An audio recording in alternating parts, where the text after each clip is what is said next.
Então, uma boa noite a todos nós que estamos aqui no Grupo Espírita Seara do Mestre. Que todos possamos estar bem, envolvidos em sentimentos de paz, sentimentos de amor e principalmente sentindo essas vibrações de harmonia que nos envolvem nesse momento. Jesus, ele havia terminado uma daquelas suas pregações, daqueles seus sermões na praça pública, que era tão comum. Naquela época, todos os dias quase, ele saía e pregava ao público, às pessoas lá na cidade de Cafarnaum. E ele notou um movimento estranho. Alguns populares começaram a correr, pessoas correndo, aquele alvoroço em meio à multidão. Alguns judeus, alguns homens gritando, chamando outros, fazendo sinais. E a gente sabe que quando há algo estranho acontecendo, junta pessoas, há curiosos e muitos correm para ver o que está acontecendo. E aí ele percebeu que alguns gritavam palavras de ordem e de alguma forma instigavam outros a irem apedrejar uma mulher. Ao mesmo instante, ao mesmo momento, se aproxima dele ofegante, com os cabelos desarrumados, o rosto todo malicento, com olhos a pedir súplica a ele, uma mulher. E ele vê, naquele momento, a gravidade da situação. No mesmo instante que alguns homens ali pediam para que ela fosse apedrejada, outros chegaram a ele e disseram: Mestre, o que fazer com ela? Apedrejá-la ou não? Como que colocaram na mão dele a tarefa de juiz naquele momento. Ele olha para a multidão e a multidão agora esperando a sua resposta, a sua decisão, se ele incentivava aquilo ou não. Ele olha para eles e diz aquela frase tão conhecida que todos nós, com certeza, já escutamos ela muitas vezes na nossa vida. Aquele que estiver sem pecado, que atire a primeira pedra. Nesse momento, a multidão como que não esperava aquela resposta e fica ali de boca aberta. Eles ficam sem reação. Os mais velhos, entendendo a sabedoria daquela frase, vão se retirando aos poucos e aos poucos a multidão vai se desfazendo. Jesus apenas ali permanece juntamente com alguns poucos discípulos seus e a mulher de joelhos no chão, com as mãos sobre a face, as duas mãos cobrindo a face, com vergonha. E Jesus olha para ela naquele momento e diz: Mulher, onde estão os teus juízes?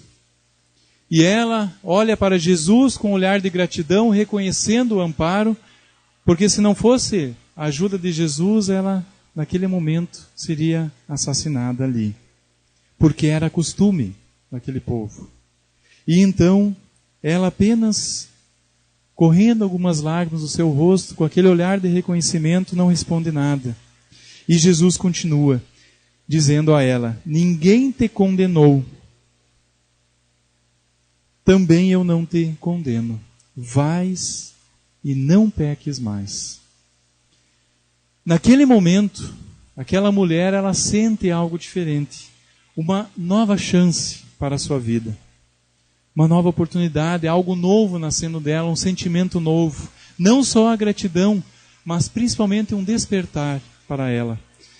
De alguma forma, a generosidade de Jesus lhe iluminava o coração em claridades vivas que lhe banhavam a alma toda. É uma história que todos nós conhecemos, sem dúvida. Todos já ouvimos falar. Não importa a religião cristã que muitos aqui procederam, vieram, todos já escutamos essa história. Mesmo pessoas de outras religiões. E nós sabemos que muita coisa mudou ao passar desse momento, até a própria relação, a própria maneira de julgarmos as situações. Mas há uma personagem especial nessa passagem, tão conhecida, que se chama Maria de Magdala, que era o nome dessa mulher. E é sobre isso que nós vamos falar um pouco sobre a vida dela. Até então, sabemos que ela levava uma vida com equívocos. Procurava no amor fácil, a entrega, a felicidade, e era um mundo de ilusões, porque ela jamais encontrou a felicidade. A maneira dela era a forma como ela encarava a vida, mas não estava certo. E então, naquele momento, como que caindo a máscara, ela caindo em si, ela desperta para tudo aquilo. E vê no ensinamento de Jesus, naquele homem, naquele mestre, uma nova chance de recomeçar a sua vida. Começa a segui-lo, começa a escutar as suas pregações, os seus ensinamentos, e vai percebendo que um sentimento novo brotava de dentro dela. Mas ela tinha algo que a condenava, a sua consciência. Ela sentia culpa, ela se sentia envergonhada e não se sentia capaz de poder recomeçar. E então, o que ela faz após esse episódio? Ela busca de alguma forma saber aonde Jesus estava numa daquelas noites, aonde ele passava a noite, e ela vai ao encontro de Jesus. E é muito interessante toda essa história que relata sobre a vida dela. Humberto de Campos, nesse livro Boa Nova, que é um livro magnífico, trazendo narrativas vivas, histórias reais, vividas por Jesus, pelos discípulos. Muitas delas não estão contidas no Evangelho, e aí que justamente está o interessante, porque são espíritos que realmente viveram aquilo ali, e Humberto de Campos, como que alguém que foi buscar história por história, traz, através da mediunidade de Chico Xavier, todos esses relatos. E relatos lindos de vidas de pessoas comuns que mudaram a sua vida ao contato com Jesus, com seus ensinamentos. E ali Humberto de Campos deixa especificamente 3 capítulos falando sobre essa mulher. O capítulo 13, o capítulo 20 e o capítulo 22. E é muito interessante. Porque a preciosa história dessa mulher, que assim como muitos de nós, ela enfrentou os seus equívocos naquele momento, no momento de desespero. Porque muitos de nós já passamos por situações assim. E o que ela fez? Ela foi ao encontro de Jesus. Como última alternativa. Muitos de nós também às vezes já fizemos isso na nossa existência. Num momento desesperador, num momento de angústia, sem saída, voltamos e nos recorremos a Deus, a Jesus. E é o que ela faz, ela vai. E ela, após tudo isso, ela enfrenta aqueles seus equívocos, no clímax de seus enganos, e teve então, com as palavras de Jesus, a chance de recomeçar. E então, diz Humberto de Campos, que logo após Jesus proferir essas palavras, ninguém te condenou, também eu não te condeno, vai e não peques mais, ela começa a meditar então. E caindo em si, ela procura Jesus. Ela poderia ter feito 2 situações nesse momento, 2 decisões dela. Uma seria ficar se culpando, como muitas vezes nós fizemos, guardando culpas e culpas, e deixando essas culpas se transformarem em remorso. Outra, talvez, ela poderia ter esperado a poeira baixar, toda aquela situação, e voltar à sua vida normal, simplesmente não escutando a sua consciência. Mas ela decidiu realmente despertar, escutar a sua consciência, e arrependeu-se.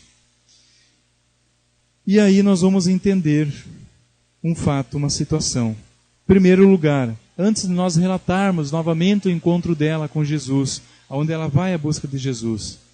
Em primeiro lugar, por que ela entendeu que ela estava errada? Onde que ela encontrou as respostas? Jesus não a condenou. Jesus não disse que ela estava errada. Eram as leis ali que diziam, mas Jesus não foi a favor das leis. Naquele momento, explicitamente, não disse que sim e nem que não, nem que ela estava errada, nem que estava certa. Apenas ele disse, eu não te condeno, mas vai e não peques mais. Não crie mais equívocos. Não erre mais. Caminhe dessa vez certo. Por que ela realmente caiu em si naquele momento? Porque todos nós carregamos em si a lei de Deus. E conforme o Livro dos Espíritos, na questão 621, onde Kardec pergunta onde está escrito a lei de Deus, e os Espíritos respondem na consciência. Todos nós temos escrito a lei de Deus na nossa consciência. O certo, o errado, até onde podemos ir, até onde não podemos, o que estamos fazendo de mal, o que não estamos fazendo. A consciência a todo momento ela está pesando e ela está julgando e nos dando os vereditos. Na questão 992, mais adiante, Kardec pergunta então, qual a consequência do arrependimento no estado corporal? Porque ela realmente ali ela se arrependeu e a vida dela mudou completamente a partir daquele momento, pelo seu arrependimento.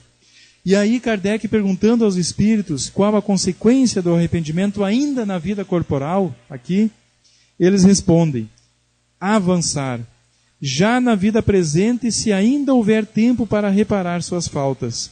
Quando a consciência o censura e ele mostra uma imperfeição, o homem pode sempre melhorar-se. E isso é muito interessante. Principalmente porque Joana de Ângeles, Espírito Joana de Ângeles, no livro Plenitude, através da mediunidade de Divaldo Franco, no capítulo 3, sobre o tema Origens do Sofrimento, ela diz algo muito importante ali. Vejam bem, mas muito interessante isso aqui, que a consciência, ela não perdoa. Vejam bem. Será que faz sentido? Vamos analisar bem. Ela diz, a consciência não perdoa. No que concerne a deixar no esquecimento o crime perpetrado. O seu perdão se expressa mediante a reabilitação do infrator. E ali continua ela dizendo. E dá-nos a entender, ela deixa bem claro nesse fator, que pode muitas vezes até nós ter cometido algo contra uma pessoa. Essa pessoa até ter nos perdoado, mas a nossa consciência ela ainda continua pesando. Ela continua pesada, nos cobrando aquilo ali. E só vai esquecer, só vai realmente nos perdoar a nossa consciência quando nós conseguimos de alguma forma compensar aquilo ali. Não com o perdão simplesmente da outra pessoa, mas compensar realmente com a mudança, com uma atitude e com um ato diferente, com a reabilitação. E foi justamente o que Maria de Magdala fez. Foi tentar buscar isso, essa reabilitação consigo mesmo. Como é que ela fez isso? Ela se informa então aonde Jesus estaria aquela noite e vai em busca de mais informações diretamente a ela. E lá ela vai, ela fica sabendo que Jesus estaria aquela noite pernoitando na casa de Simão Pedro. Então ela vai lá. E vai à procura de Jesus, mesmo com o receio. Porque para todos ali ainda, mesmo que naquele dia não apedrejaram ela, ninguém havia ainda perdoado ela. Eles enxergavam ela na rua e ainda olhavam ela com o olhar daquela mulher que teria que ter sido apedrejada. E muitas vezes nós nos comportamos assim também. Nós muitas vezes não acreditamos, queremos melhorar, buscamos isso. Mas quando o outro, a gente sabe que aquela pessoa fez alguma coisa um dia, a gente não acredita muitas vezes na reabilitação da pessoa. E a gente acha que uma pessoa, ela foi uma vez daquela maneira, ela sempre vai ser dessa maneira. E isso está errado. Todos temos a chance de nos melhorarmos, de nos reabilitarmos. É para isso que nós estamos aqui. Senão, não adiantaria nós termos voltado, reencarnado novamente. Porque é a lei de evolução. E aí, justamente, as pessoas não acreditavam na sua transformação. E não a perdoavam. Então ela tinha receio. E foi à noite, então, à procura de Jesus. Não à luz do dia. E assim ela penetra a humilde casa de Simão Pedro, onde Jesus parecia que a esperá-la. Como que sabia que ela chegaria lá. Sorrindo, recebe ela. E ela diz a Jesus, Senhor, ouvi a vossa palavra consoladora e venho ao vosso encontro. Ouvi o vosso amoroso convite ao Evangelho. Desejava ser das vossas ovelhas, sinceramente, era o que mais eu desejo. Mas será que Deus me aceitaria? Olhe a consciência de culpa dela, mas ao mesmo tempo a consciência de humildade. E vejam 3 fatores aqui importantes. Primeiro, no momento de desespero, no momento que ela cai em si, ela vai à procura de Jesus. Ela vai à procura. Esforço e busca apoio nesse momento. No segundo momento, o arrependimento sincero. Porque se ela tomou esse passo de ir à procura de Jesus e ela queria mudar, é porque ela estava realmente arrependida. Então ela vai em busca dele. E o terceiro ponto muito importante é a humildade. A humildade. Será que Deus me aceitaria? Nessa pequena frase, tanto ela diz daquele mundo de conflitos que passava dentro dela, de culpas. E Jesus, amorosamente, ele olha para ela e diz: Maria, levanta os olhos para o céu e regozija-te no caminho, porque escutastes a boa nova do reino de Deus e te abençoa as alegrias. Acaso poderias pensar que alguém no mundo estivesse condenado ao pecado eterno? Onde então o amor de nosso Pai? E aí Jesus continua dizendo: nunca vistes a primavera dar flores sobre a casa em ruínas? E aí ele pede a ela que olhe para fora e pede: o que você está vendo lá? E ela diz: uma casa em ruínas. E ele diz: você não observa mais? E as flores que lá estão nascendo sobre a casa em ruínas? E então ele diz: nunca viste a primavera dar flores sobre a casa em ruínas? As ruínas são as criaturas humanas, porém as flores são as esperanças de Deus. Sobre todas as falências e desventuras próprias do homem, as bênçãos paternais de Deus descem e chamam. Sentes hoje esse novo sol a iluminar teu destino. Caminha agora sobre a sua luz, porque o amor cobre a multidão de pecados.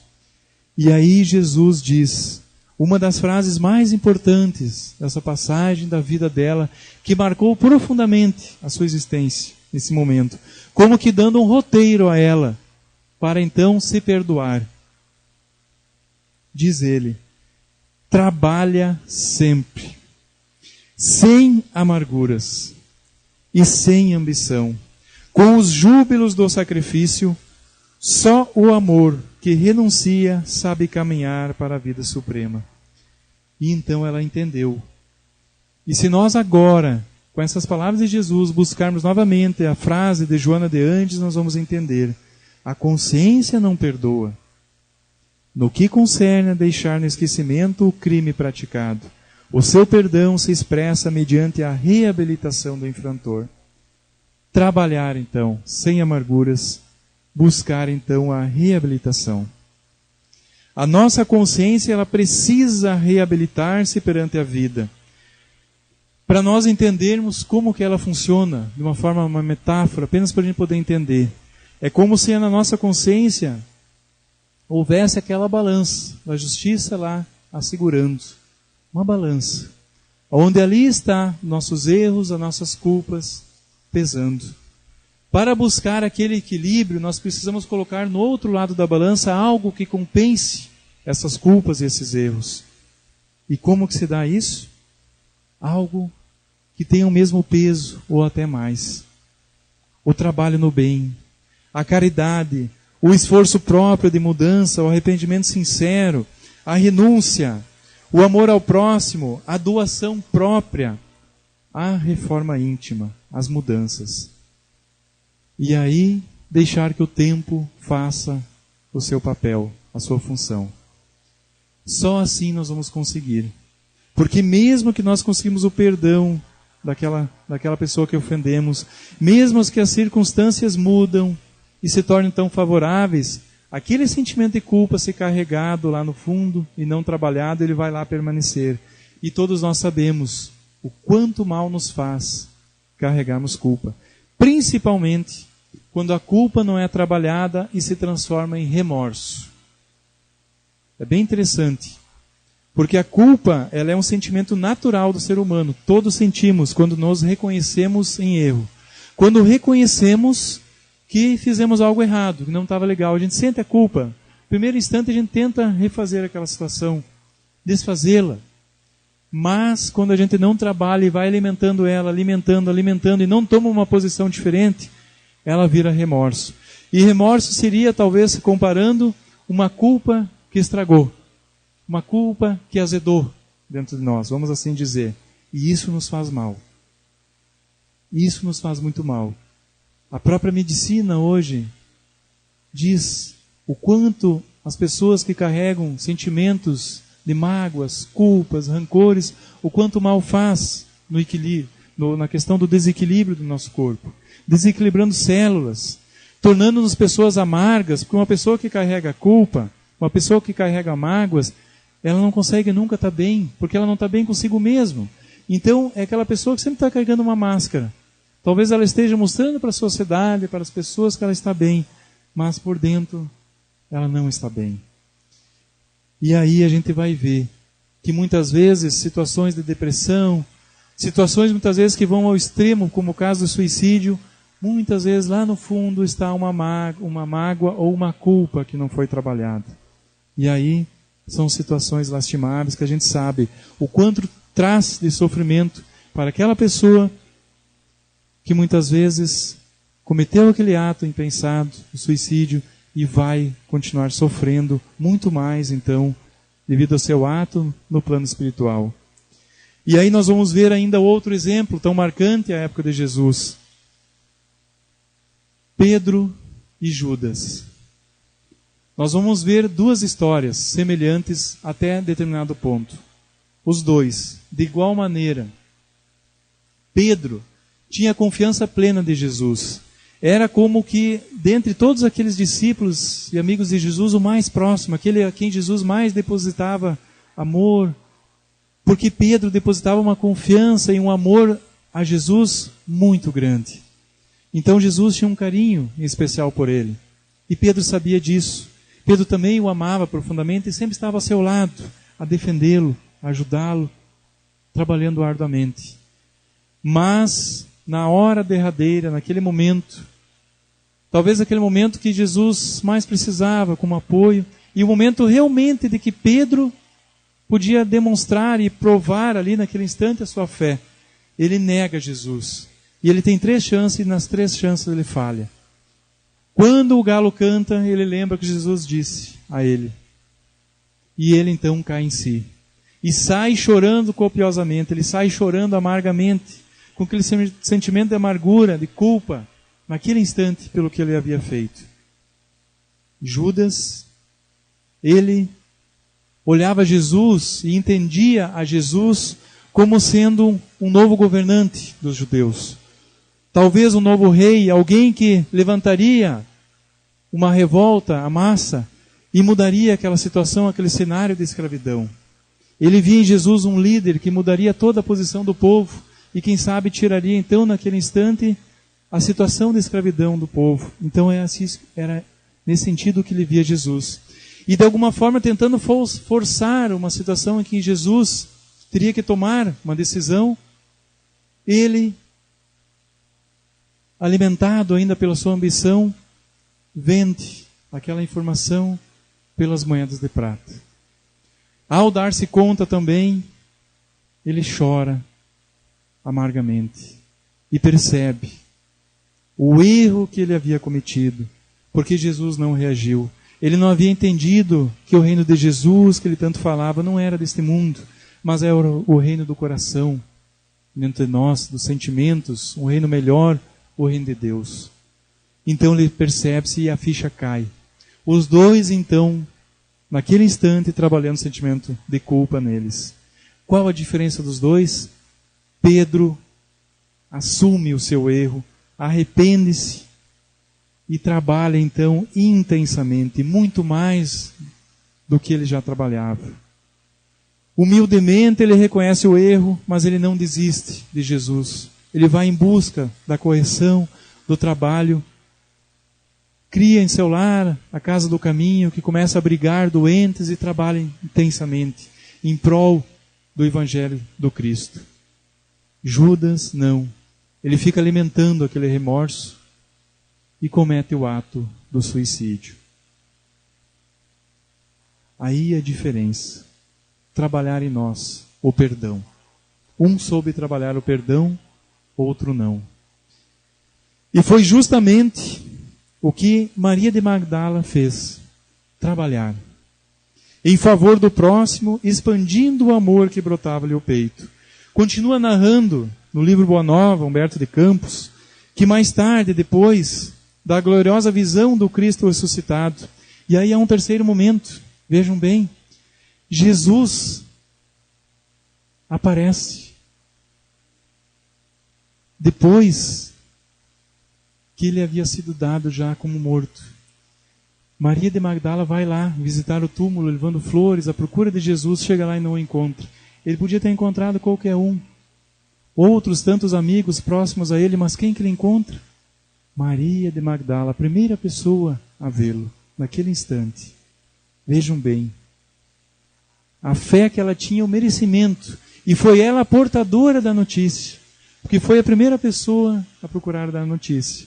A gente sabe também, claro, que aí é o papel da mulher, nesse momento que a mulher gosta muito de levar a notícia, ela é muito eufórica, ela gosta de contar sempre uma novidade nova, e também é esse papel, né? Mas ela teve um papel fundamental. E então espalha-se aquela alegria de que Jesus havia voltado, conforme havia prometido. E há uma nova esperança, uma nova alegria em meio aos cristãos, em meio aos seguidores de Jesus. E essa mensagem da ressurreição espalha-se por toda com uma alegria infinita. E aí, Maria então pede aos discípulos que a deixem acompanhá-los nas suas pregações, ao levar esta boa nova que Jesus havia voltado e a narrar todo o fato, todo o acontecido. Mas novamente, como a primeira vez ela guardava receio porque não haviam ainda perdoado, os discípulos se negaram a deixar que ela os acompanhasse. Temiam o passado de pecadora, não confiavam em seu coração de mulher. E Maria compreendeu então o que estava acontecendo, ela estava só. Mas não guardou mágoa nem receio. Novamente, com humildade, aceitou a situação, lembrou de Jesus e resignou-se. Vejam aí novamente, nós não acreditando nas mudanças das pessoas, se operam. Humilde e sozinha, ela resistiu a todas as propostas condenáveis que a solicitavam para uma nova queda de sentimentos, firme e resoluta na sua fé. Com extremas dificuldades, então, que ela começa a enfrentar por ficar sozinha, na questão também do seu sustento, ela luta arduamente e consegue manter a sua vida honestamente. E ela compreendeu, então, naquele instante, depois de escutar tantas passagens de Jesus, que ela caminhava agora pelo caminho estreito, onde ela ia só, com sua confiança em Jesus e com saudades do Mestre. Certo dia, um grupo de leprosos veio a Dalmanuta, a cidade onde ela estava vivendo então. Procediam da Idumeia, uma cidade longínqua dali, e vinham à estrada como mendigos, como que todo lugar que chegavam eram dali jogados, espantados, corridos dali, e ali vinham eles, abandonados e infelizes, cansados e tristes, em supremo abandono. Mas vinham com a esperança de encontrar a Jesus, porque vinham perguntando por Jesus, que havia ressuscitado. E eles tinham esperança de encontrá-lo e que ele os curasse. Então, aonde ele chegava e perguntava, eram enxotados dali.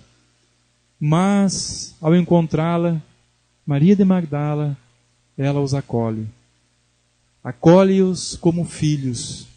Porque naquela conversa que ela teve com Jesus, ela disse: Mestre, eu jamais poderei ser mãe.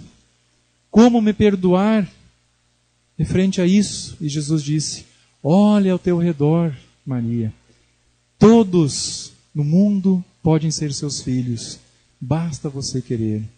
E ela então os abriga e começa a falar de Jesus a eles, levando esperança àqueles sofredores naquele momento. Começa a relatar-lhes todas as experiências que teve com Jesus, das histórias do Sermão da Montanha e de tudo o que ela havia presenciado e escutado sobre Jesus, levando esperança e consolação àqueles corações aflitos. Passa então a dedicar todo o seu tempo a atender aqueles seres, doentes do corpo e com fome na alma, com fome, com sede. Porque só quem já sofreu uma situação muito difícil, ou esteja sofrendo, ou ainda vai sofrer, sabe o quanto nesse momento a nossa alma, o nosso espírito precisa de conforto, de algo que nos traga esperança, de algo que nós possamos nos agarrar para sair daquela situação e vencer. E ela leva isso a eles. Passa então a cuidá-los como filhos da alma, até um dia que ela começa a perceber na sua epiderme, na sua pele, as manchas da lepra atingi-la também. E ela fica doente. E então passa a ser como eles. Toda a sua beleza física, que no relato diz Humberto de Campos, que ela era uma mulher muito linda, passa então a ser tomada também pelas feridas da lepra. Mas mesmo assim ela continua com eles. E eles então passam a cuidá-la. Ela havia conseguido se perdoar, mesmo com aquela doença, com toda aquela aparência, com sofrimento, porque também isso trazia muita dor. Ela sempre com um sorriso feliz, uma alegria a transcender dela. Ela havia se perdoado. Era uma pessoa feliz. E uma noite, quando então atingiu o auge das profundas dores que sentia, rodeada daqueles amigos que havia conquistado, que então a cuidavam com tanto carinho, e que muitos haviam se chegado depois, naquele momento, porque sabiam que havia ali alguém que cuidava, que amparava, que levava esperança, chegavam ali então agora para cuidar dela. E ela ali naqueles momentos finais da sua existência, a transpor as fronteiras da eternidade radiosa, ela observa-se naquele momento que o seu peito já não mais arfava, que a sua respiração já estava mansa. Então ela começa a experimentar uma sensação de alívio. E vê-se novamente naquelas paisagens, embaixo daquelas grandes sombras, em Cafarnaum, e percebe alguém se aproximando a ela. E ela vê novamente a presença de Jesus, estendendo as mãos para ela. E ela diz, Senhor. E ele apenas diz para ela, Maria, já passastes a porta estreita, amastes muito, vem, eu te espero aqui. E nesse momento então encerra-se aí para o mundo físico o exemplo dessa personagem que conseguiu perdoar-se e construir uma nova história.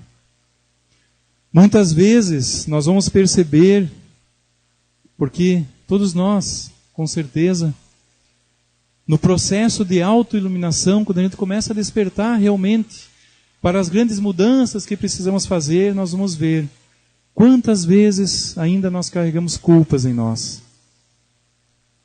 E aí a gente vai perceber o quanto é necessário buscar essa reconciliação com nós, com o nosso eu, com o nosso íntimo. Porque senão nós vamos parar. Nós vamos talvez caminhar até certo ponto nesse processo de autoiluminação. Mas quando nós realmente nos olharmos sem máscaras para o nosso íntimo, para o nosso eu profundo e percebermos que vamos precisar nos perdoar e não trabalharmos isso, nós vamos parar. E isso não é bom. A gente precisa entender que é muito importante não só também perdoar o próximo, mas buscar o perdão com nós mesmos. Olhar para nós, para trás, com olhos de carinho, de compaixão com nós mesmos, percebendo o quanto nós já mudamos, o quanto nós já caminhamos, que aquele ser talvez que vivia lá no passado já não é mais aquele, é um ser novo.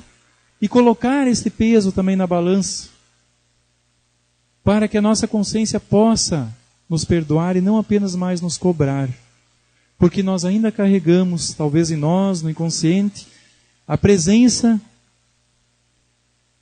pelo aquilo que nós aprendemos, talvez seja ela nessa vida ou em existências passadas, de um Deus vingativo, de um Deus que cobra, de um Deus que julga, que condena. E aí nós não nos perdoamos. E isso não é bom. Jesus ensinou que Deus é amor. E só quem ama, perdoa. E Jesus também ensinou que devemos de amarmos. Cada um, não só amar o próximo, mas também nos amar. E quem se ama, se perdoa.